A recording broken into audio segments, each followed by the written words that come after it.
ਵਾਹਿਗੁਰੂ ਜੀ ਕਾ ਖਾਲਸਾ ਵਾਹਿਗੁਰੂ ਜੀ ਕੀ ਫਤਿਹ। वाहिगुरु जी का खालसा वाहिगुरु जी की फतेह। तो चलिए आज शुरू करते हैं दयानंद स्पेशल। दयानंद ने कुछ और किया हो या ना किया हो, दो सभ्यताएं कबीलाइयों की सभ्यता में मेजर जो चेंज कर सकी, एक था इस्लाम का यहाँ पे आना और दूसरा था दयानंद सरस्वती का इस इलाके से गुजर के जाना। तो इन दोनों ने किया क्या है ये समझना बहुत जरूरी है। दोनों ने ही मूल कबीलाइयों का मूल कल्चर, जो मूल कल्चर है वो खत्म किया है। कैसे खत्म किया है? इस्लाम के बारे में आप जानते हैं। इस्लाम आने से पहले यहाँ पर कजन मैरिज का कोई लेना देना नहीं था। बिल्कुल ही बहनों से लोग नहीं शादी करते थे, बल्कि अपने गांव में शादी नहीं करते थे। गोत का जो सिस्टम है, गोत्र का नहीं, गोत का जो सिस्टम है वो रखा ही इसलिए गया था कि कहीं गलती से भी बहन अपनी माता की तरफ या अपने पिता की तरफ से किसी भी तरीके से शादी ना कहीं हो जाए।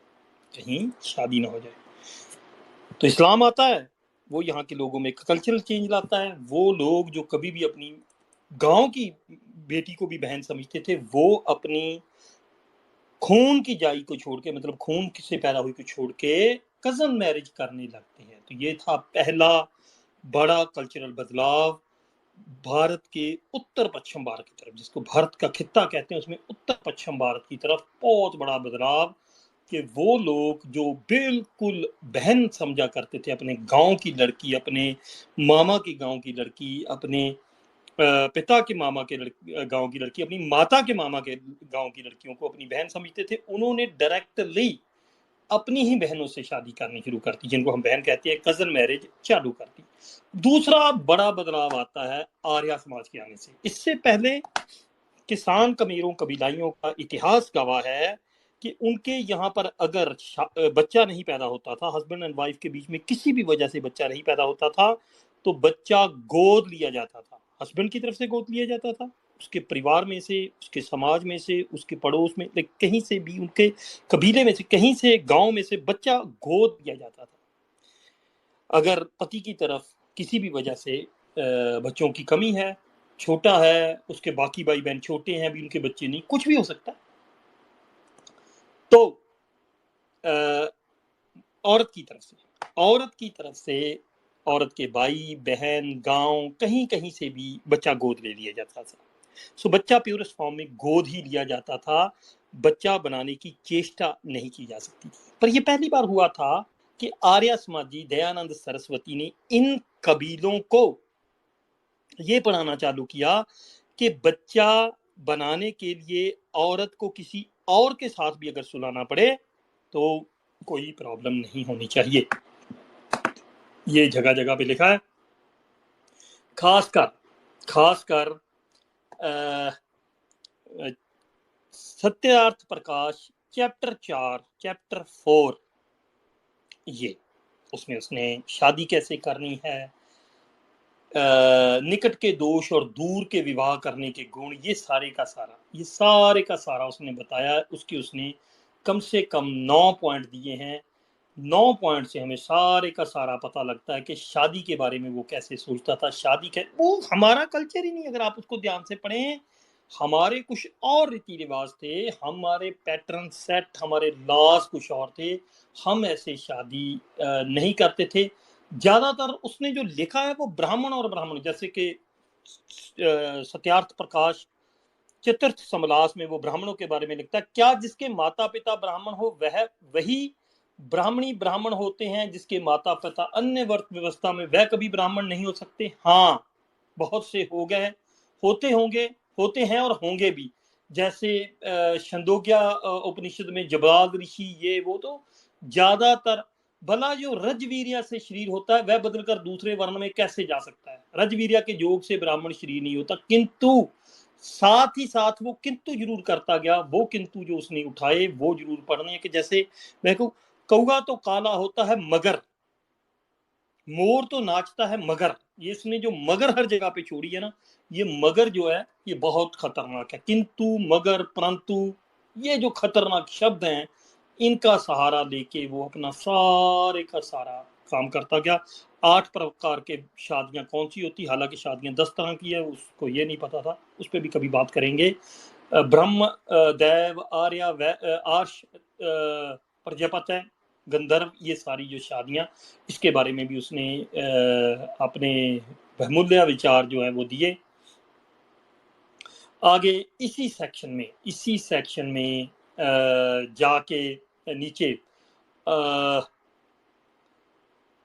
कुत्ता, दूसरा पापी, तीसरा चंडाल, चौथा पाप रोग, पांचवें कौए, छठे कृमि के का भाग धर के कुत्ते आदि को देने, और उन 15 भागों में मतलब जो चंडाल और कमी, ये सारों को वो एक कुत्ता, ये सारे एक जगह पे वो कलेक्ट कर रहा था। हालांकि चंडाल किसको लिखा गया है आप अच्छे से जानते हैं, आप बहुत अच्छे से जानते हैं कि यह शब्द जो है ये जाट समाज के लिए भी यूज किया गया। हालांकि अलग अलग समाजों के लिए अलग अलग टाइम पे ये यूज किया गया है, पर जाट समाज के लिए भी ये टाइम लाइन जो है वो यूज की गई है।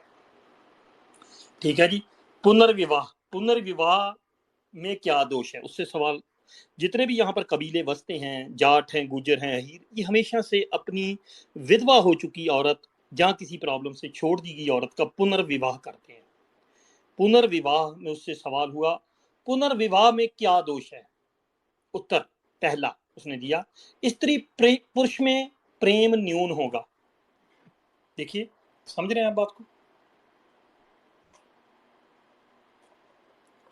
क्योंकि जब चाहे तब पुरुष को स्त्री और स्त्री को पुरुष छोड़कर दूसरे से संबंध कर लेंगे। अगर पुनर्विवाह की इजाजत दी गई तो उसने पुनर्विवाह पे पूर्ण विराम लगाते हुए कहा ऐसा नहीं होना चाहिए। दूसरा, जब स्त्री का पुरुष पति व मरने के पश्चात दूसरा विवाह करना चाहे तब पूर्व पति या प्रथम स्त्री के पदार्थों को उड़ा ले जाना अच्छा समझेंगे और उनके कुटुंब वाले उससे झगड़ा करेंगे। पति की मौत के बाद भी शादी करने से, पत्नी की मौत के बाद भी वो शादी को गलत ठहराता है, जबकि हमारा कल्चर रह चुका है। याद करें, जाट समाज का कल्चर है अपनी बहन बेटियों को शादी करना, जलाना नहीं, उन्हें किसी और पति के हवाले नहीं, आदमी के हवाले मंदिरों में चढ़ाना नहीं। हमारा कल्चर रह चुका है जाटों का, गुजरों का, हीरों का, कि हमने अपनी बेटी की दोबारा से शादी, बल्कि जाटों में तो फेमस है कि जा ले ले फेरे, एक मर गया तो और बथेरे। जब तक हमारा भाई जिंदा है, लड़की का पति जिंदा, उसको विधवा भी नहीं हम लोग समझते थे, क्योंकि वो उसका घर बसाए बगैर नहीं रुकेगा। ये था हमारा यहाँ का कल्चर। पंचायती सिस्टम या सब में औरत को बाहर सौंप देना, औरत को ऐसे ही आवारा कर देना, ये हमारा कल्चर नहीं था, पर वो इसके खिलाफ था। वो चाहता था कि दूसरी शादी कभी ना हो। तीसरा, बहुत से भद्र कुल का नाम व चिन्ह भी ना रहकर उसके पदार्थ चिन्ह बन हो जाना। चौथा, प्रतिवर्त्या और स्त्रीवर्त धर्म नष्ट होना, मतलब कि जो आपने फेरे लिए उसमें जो आपने कहना है कि मैंने साथ में ही मरना है, ये इसी के बाद वो कहते हैं फिर इसका हल क्या है? इसका हल क्या है? एक औरत है, एक मर्द है, उसके बच्चा नहीं है, जो कुछ भी है, तो वो पुनर्विवाह नहीं कर सकती, तो अब क्या किया गया जाए? तो उसका जवाब में उसने कहा, नियोग और पुनर्विवाह, इसमें दोनों में भेद क्या है? उत्तर उसने दिया, पहला, जैसे विवाह करने में कन्या अपने पिता के घर छोड़कर पति के पास चली जाती है और पिता के से विशेष संबंध नहीं रहता, और विधवा स्त्री है उसी विवाहित पति के घर में रहती है। दूसरा, उस विवाहित स्त्री के लड़के उसी विवाहित पति के दयाबागी होते हैं और विधवा स्त्री के लड़के वीर्यादाता के ना पुत्र कहलाते हैं। ना उसका गोत्र होता है, मतलब कि वो दूसरी जो दूसरा पार्ट है, उसके 5 पार्ट उसने लिखे हैं कि नियोग कैसे करना है, विवाह नहीं करना है, पुनर्विवाह या विवाह नहीं करना है, नियोग कैसे करना है। उसका भारी बल था। उस पर उसको सवाल भी किया गया कि यह नियोग की बात व्यभिचारी के समान दिखती है, मतलब जो कैजुअल सेक्स जिसको बोलते हैं। तो उसने कहा जैसे बिना विवाहितों का व्यभिचार होता है वैसे बिना नियुक्तों के व्यभिचार कहलाता है। इससे यह सिद्ध होता है कि जैसे निजमों से विवाह, तो उसको वो विवाह के साथ कंपेयर कर रहा है कि विवाह भी सिर्फ इसलिए है क्योंकि निजमों के तहत है, अदरवाइज ये भी एक नियोग ही है। ठीक है। और बहुत सारी क्वेश्चन उससे पूछे गए जिनके उसने इस तरीके से कि नियोग को उसने साबित किया कि नियोग ही होना चाहिए। इसमें जो खास अब सेक्शन आता है जो मेरा बहुत फेवरेट है, मैं कई बार इस पे बात कर चुका हूँ, बहुत बार समझाने के लिए लोगों को इस पे बात कर चुका हूँ कि उसकी मानसिकता कैसी थी, उसकी मानसिकता कैसी थी। विवाह और योग के जब आप और पढ़ेंगे तो आपको क्लियर कट पता चल जाएगा कि दयानंद सरस्वती जो था वो नियोग के पक्ष में पूरे का पूरा था। नियोग मरे के पीछे होना चाहिए, जिंदा के पीछे होना चाहिए और बहुत सारी। पर अब हम सीधा आते हैं, छोटा पॉइंट इसी से खत्म करेंगे। कल को 5 दिन लगातार ये सेशन चलेगा, इसकी नियोगी बातें कि कितने बच्चे पैदा कर सकती, कितने आदमियों के साथ सो सकती, ये सारा भी करेंगे। पर बहुत सारे अब लोग हमें कहेंगे कि जो नियोग नाम की प्रथा है ये तो वैसे ही एक पूरे का पूरा चैप्टर इस पे लिखा गया है। पर लोग मूर्ख, कुछ लोग कहेंगे नहीं नहीं नहीं नहीं नहीं नहीं भाई साहब, ये तो वैसे ही चैप्टर उसने ऐड कर दिया। अगर वो वैसे ही एक चैप्टर ऐड कर रहा था पूरे के पूरे इस्तिहार प्रकाश में, जिसमें कोई 50 चैप्टर नहीं है, थोड़ी चैप्टर है, उसमें अगर वो ऐड कर रहा था तो मुझे आप लोगों की सोच पे हंसी आएगी, आपके गधेपन पे हंसी आएगी कि यार इतनी इंपॉर्टेंट वो अपनी जिंदगी का सार अपना ग्रंथ लिख रहा था, उसमें आप कह रहे हो कि वो वैसे ही चैप्टर ऐड करिए जा रहा था। हमने कभी भी नियोग प्रथा को अपनाया नहीं है। ऐसी बातें आपको कई बार सुनने को मिलेंगी। तो लीजिए, मैं इसका भी आपको बता देता हूँ, आप समझदार लोग हैं। जैसे ही आप इसको पढ़ेंगे उनके चाहने वालों को, आपको पता चल जाएगा कि ऐसी बात नहीं थी। जो अपने दयानंद सरस्वती थे वो नियोग के बारे में, या उनके उनके जो लोग थे, उन्होंने नियोग की प्रथा का खूब सारा यूज किया है। जगह जगह पे जो ये अपना जलियांवाला बाग का कांड करवाने वाले लाला जी थे, दूसरे थे शांतिदास जी थे, जितने भी बड़े आर्य समाजी अनारकली जिनको कहते हैं, आर्य समाजी अनारकली वाले जो हैं, उनको उन्होंने खूब सारे नियोग प्रथाएं को अपनाया किया। लाहौर वालों की बात कर रहा हूँ जी, पंजाब के लोग ध्यान से सुन लें। मैं उनका भी निकाल लेता हूँ जी। नारकली वाले जो ये थे, एक सेकंड दे दीजिएगा मुझे, मैं ताकि उनके नाम भी आपको मेंशन कर दूं कि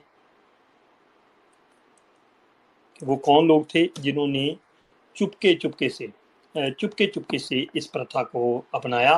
तो the reintroduction, Arya Samaj knew that the sexual instinct of the human being led them astray. The Hindu widows were at the receiving end of that.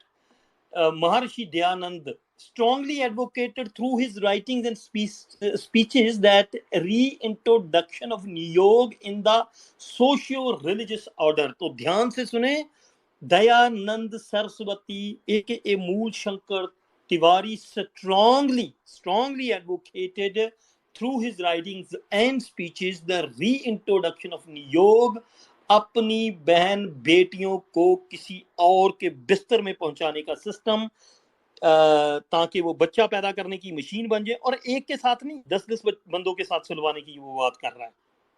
या इसको खुल्लम खुल्ला कभी भी नहीं अपनाया गया, खुल्लम खुल्ला बता के लोगों को कभी नहीं पहुंचाया गया। But however, it was rather unfortunate that the Arya scholars, including Pradhans of the Arya Samaj, Anarkali, Lahores like Lala Saindas, Mahatma Hansraj, and others were rather lukewarm to the concept of niyog.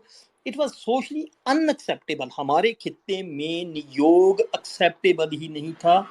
Jat समाज, गुजर समाज और सैनी समाज, चमार समाज, जितने भी समाज हैं, कोई एक भी समाज नियोग करने को अच्छा नहीं समझता। मतलब कि बैन था, it was not acceptable, socially सामाजिक तौर पे बुरा ही समझा गया इसको।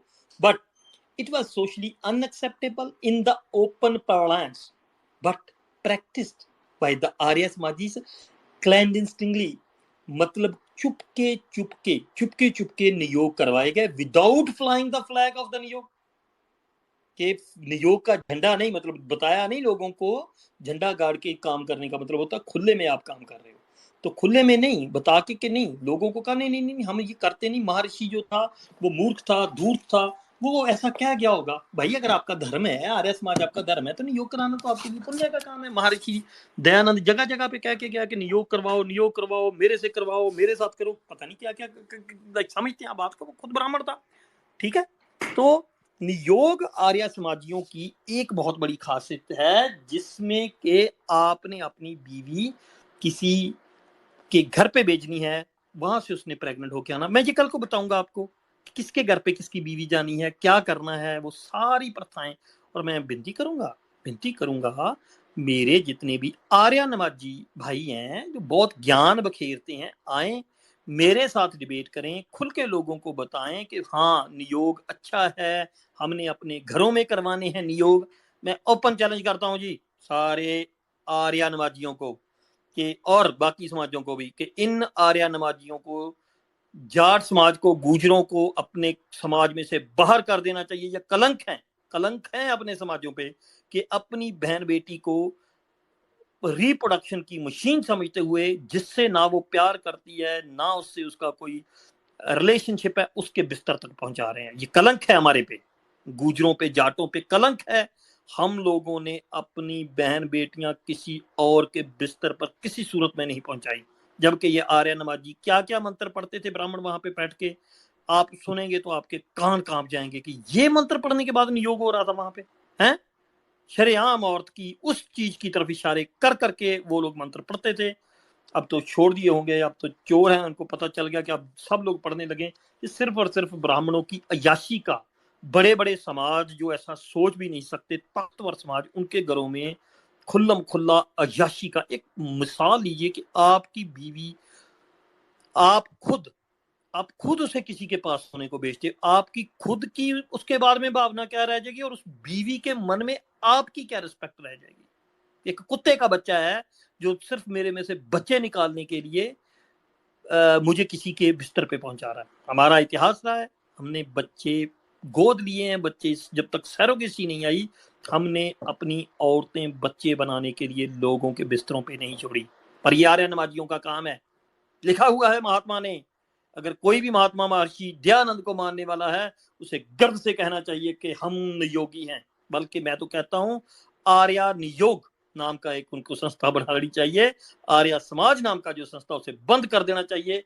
आर्य नियोग, क्योंकि नियोग तो आपके काम है, आपके मेन जो 4 काम है उनमें से एक काम है ईश्वर को अच्छे से ना मानना, देवी देवताओं जहां के राधा तक को बुरा भला कहना, तीसरा जो मैंने कल आपको बताया था वेदों के बारे में, दूसरे ग्रंथों के बारे में, गुरु साहबान के बारे में, महापुरुषों के बारे में झूठ बोलना, ये तीसरा काम है। और चौथा है आपका काम नियोग। नियोग फेमस होना चाहिए दुनिया में कि उस खित्ते में अगर कोई आदमी अपनी बीवी किसी और के बिस्तर पे, ब्राह्मण के बिस्तर पे सुलाता है, वो हैं हम proud Arya Namazi, Arya Niyogi.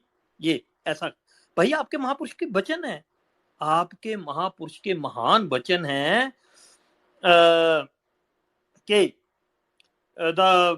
therefore Maharishi Dayanand strongly advocated through his writings and speeches, ये मैं कल को सुनाऊंगा सारी writings and speeches, the reintroduction of नियोग in our socio-religious order, कि यहाँ पर हर घर में एक नियोग होना चाहिए। ऐसा वो सोचता था आपका चचू, भांग पी के ऐसी गलत बातें करता था वो। आप जाट क्या जितने भी हैं, गुजर हैं, गर्व से कहें कि हाँ भाई हम आर्य समाजी हैं, हमारे घरों में नियोग होते हैं, हमारे घरों में और बच्चे पैदा होते हैं, हम नपुंसक जब हो जाते हैं, ये नपुंसकों का काम है भाई। ऐसी पूरी की पूरी एक प्रथा किसी समाज में लाना, अगर देखो अगर कोई बीमारी फैलती है तो फिर ही उसका इलाज ढूंढा जाता है। जब हमारे यहाँ पर इतनी प्रॉब्लम ही नहीं थी, कभी कभार गांव में एक आध केस हो जाता तो उसके लिए इतना फार्मूला बनाने की तो जरूरत ही ना था कोई। उसने पर फनागे पूरा चैप्टर लिखा है गधो तुम के लिए। चैप्टर 4 सत्यार्थ प्रकाश, नियोग कैसे करना है, क्यों करना है, आधी रात को करना है, सुबह में उठ के करना है, नहा के करना है, क्या करना, मैं सारा सुनाऊंगा आपको भाई। आपने कल को टाइम से आ जाना सारों ने। कथा कल को आर्य नियोगियों की नियोग के पीछे कौन मर गया, कितने बंदे हो गए, कितने बंदे चाहिए, कितने नियोग करेंगे, 10 करेंगे, 15, सारा डाटा देंगे आपको कल को। कितने बच्चे बनाएगी। यार गधे हो, तुम्हारी बहन बेटी है, उसे तुम कैसे सोच कैसे सकते हो, सोच भी कैसे सकते हो, हैं? अश्वलाद अर्थात घोड़े को मार के, गाय को मार के होम करना कैसे, वेद, बहुत कुछ आपको कल को सुनने को मिलना है। पर आज तो मैंने ये आप लोगों के लिए स्टैब्लिश करना था कि महान आर्यन योगियों की बात चल रही है जहां पे, और मैं चाहता हूं कोई आर्यन योगी मेरे पास आए, बैठ के विचार करे। मुझे जाट आर्यन योगी चाहिए, गुजर आर्यन योगी चाहिए, सैनी चाहिए कि भाई आके बैठ चर्चा कर मेरे साथ। क्या तेरे कल्चर का पार्ट है ये कि अपनी बहन बेटी को प्रेग्नेंट ना होने की वजह से किसी के घर पे पहुंचाना? अगर तुम लोग ये नहीं कर रहे तो गधो तुम अपने धर्म को अच्छे से नहीं मान रहे, अपने धर्म को ही बिल्कुल तुम कह रहे हो। ठीक है, आप नहीं भी कर रहे तो कहा तो करो कि नियोग महान काम है।